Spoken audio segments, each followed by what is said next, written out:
సంతృప్తిని మించిన సంపద లేదు అని చెప్పే నెమలి కథ. బాలలు, సంతృప్తి అంటే తెలుసా మీకు? సాటిస్ఫాక్షన్ అన్నమాట. ఒక అడవిలో ఒక నెమలి ఉండేది. ఒకరోజు బాగా మబ్బు పట్టి చల్ల గాలి వేస్తుంది.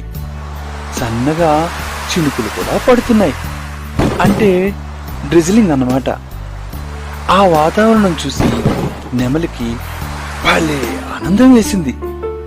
తన పురి విప్పి ఆడడం మొదలుపెట్టింది. పురి అంటే నెమలికి ఉండే రంగురంగుల ఈకలు. నెమలి పెంచు అంటారే, అదన్నమాట. ఈ ఈకలన్నీ కలిపితే పురి అంటారు. పురి చాలా అందంగా ఉంటుంది కదూ. అలా ఆడుతూ ఆడుతూ ఆనందంతో పాటలు పాడడం మొదలుపెట్టింది.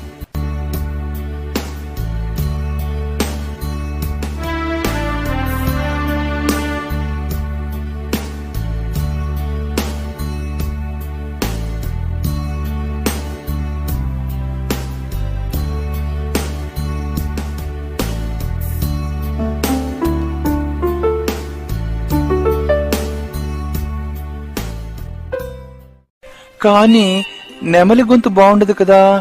నెమలికి కూడా అది తెలిసి బాధ కలిగింది. ఇంత చక్కగా నన్ను పుట్టించిన దేవుడు చక్కని గొంతు ఎందుకు ఇవ్వలేదు అనుకుంటూ ఉండగా నెమలి ఎదుట వనదేవత ప్రత్యక్షమైంది. వనదేవత అంటే అడవికి దేవత అన్నమాట. ఎందుకు నువ్వు బాధపడుతున్నావు అని అడిగింది వనదేవత నెమలిని. దేవుడు నాకు చక్కని రూపం ఇచ్చాడు కాని గొంతు ఇవ్వలేదు. చూడు, నేను పాట పాడితే ఏమీ బాగుండదు. అదే కోయిల ఎంత చక్కగా పాడుతుందో అంది బాధపడుతూ. అప్పుడు వనదేవత నెమలితో ఏముంది, దేవుడు అందరికీ న్యాయమే చేస్తాడు, ఎవ్వరికీ అన్యాయం చేయడు. నీకు చక్కని రూపం ఇచ్చాడు, చిరుతపులికి పరిగెత్తే శక్తి ఇచ్చాడు, గ్రద్దకి ఎగిరే శక్తి ఇచ్చాడు. అలాగే కోయిల తన శక్తితో బాగా పాడగలదు. వాళ్ళందరూ వారి వారి శక్తి ఏంటో తెలుసుకుని హాయిగా ఉంటున్నారు. అంతేగాని నీలా ఏం బాధపడటం లేదు అని చెప్పింది.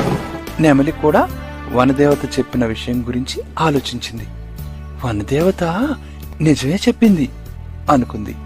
అప్పటి నుండి నెమలి తనకు మంచి గొంతు లేదే అని ఎప్పుడూ బాధపడలేదు.